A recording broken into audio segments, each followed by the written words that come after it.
Howdy friends and family, thank you so much for joining me. This is day 28 in the series I'm doing called In the Midst, and we are in part 4 looking at love from the definition we get from 1 Corinthians 13. And last time we looked at how love believes all things. This time we are looking at how love hopes all things. And the first thing we want to realize about this phrase is that hope is a verb. The Greek word here is elpiso, which is in a religious sense, meaning to wait for salvation with joy and full confidence. So when it says here that love hopes all things, it is saying that love has full confidence in the salvation that is coming. So they wait with joy for that eternal salvation. And if you remember, joy is the awareness of God's grace and favor. So when we wait with joy, we are waiting with this awareness of what Jesus has done for us. So when we hope in all things, we hope in all situations, it is this idea of being chock full of this understanding of what Jesus has done and what he has promised for us, and having full confidence in that promise.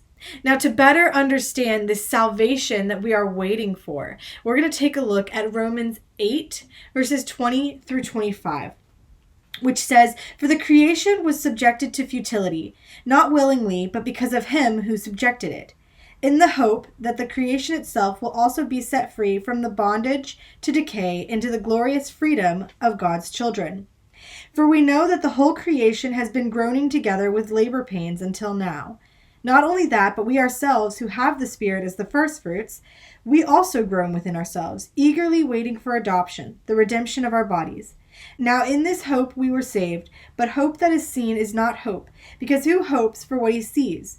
Now if we hope for what we do not see, we eagerly wait for it with patience." This passage starts out by saying that we are still suffering. We are subjected to this futility, which is talking about the weakness, the frustration, the lack of goodness that we experience because we are living in a sinful world. And it's happening, this futility is happening because of sin. When Adam and Eve sinned, we were subjected to this suffering. And so God didn't want to leave it there, though, because he loves us. And so he didn't want us to be suffering. And so he sent his son, Jesus, to end our suffering. But the thing is that not everyone believes in Jesus right now, which means those who don't believe will not receive salvation. So if God were to come back right now and start the new heaven and the new earth, there would be a lot of people who had not yet heard of Jesus and thus didn't believe in him. And so before God gives us this eternal salvation that we are waiting for, he is waiting that everyone might have the chance to hear about it, to hear the good news, and have the chance to believe. So he isn't abandoning us, though. He gives us a current salvation. It is a salvation that we experience right now.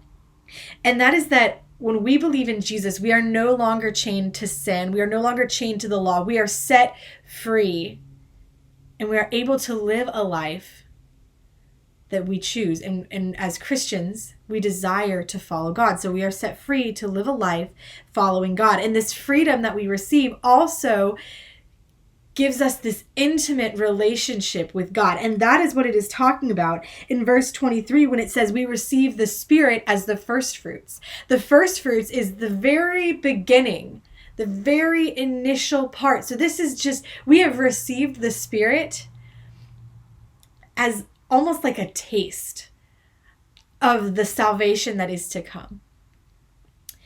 And so right now, that is the salvation we are experiencing right now. That we are freed from sin and from the law to follow God and receive the Holy Spirit. But we know that there is going to be a future salvation as well, a salvation that is still coming, the one that we are waiting for and hoping for. And this salvation is the freedom from all pain and all suffering and all sin and everything for all of eternity. This is the salvation that we will receive and experience when we get to heaven and live forever with Jesus. That is the salvation we hope for. We have the salvation right now that we can follow Jesus and have the Holy Spirit, but we wait and we hope for this salvation that is coming. And we have full confidence in it. That is what it means to hope for it. We have full confidence that God is going to keep this promise. And so we can walk into all situations with hope, knowing that He will keep this promise. So this week, I call you to have hope in all things, because God will keep this promise. He will bring you that eternal salvation, and wait with joy, knowing that it will come. If you're looking for a verse to memorize, 1 John 3:18 is what we're working on. Thank you so much for joining me, and I'll see you guys next time.